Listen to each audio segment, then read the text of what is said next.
শংকৰ ৰাজানৰ অসম নহয়। আমি তেখেতক কবলৈ বিচাৰো এই অসম শংকৰ ৰাজানৰ অসম আছিল, আছে, সদায় থাকিব। আমি সাম্প্ৰদায়িক ৰাজনীতিৰ ওপৰত বিশ্বাস নকৰো। সকলো নিজৰ জাতি, জনগোষ্ঠী, ভাষা, ধৰ্ম, বৰ্ণ নিৰ্বিশেষে সকলো নিজৰ সমাজৰ কথা কোৱাৰ অধিকাৰ আছে।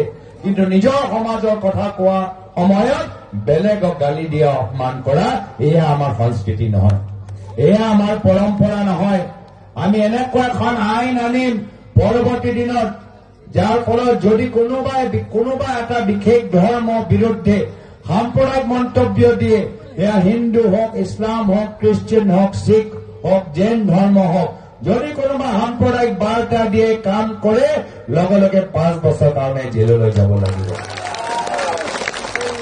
আমি শান্তিত থাকিবলৈ বিচাৰো, সম্প্ৰীতিত থাকিবলৈ বিচাৰো, মিলা প্ৰীতিত থাকিব বিচাৰো। যিদৰে তলমুগুৰি সমাজৰ প্ৰত্যেক বৰ্গক সন্মান কৰিলে, মৰম কৰিলে, আমি সকলোৱে অসমৰ প্ৰত্যেক সমাজৰ যি তেওঁলোকৰ আকাংক্ষা আমি পূৰণ কৰিবলৈ বিচাৰো, যি তেওঁলোকৰ আশা আমি পূৰণ কৰিবলৈ বিচাৰো, যি তেওঁলোকৰ মনত চিন্তা আছে, আমি চিন্তাবোৰ দূৰ কৰিবলৈ বিচাৰো। তো আজি ৰাজনীতি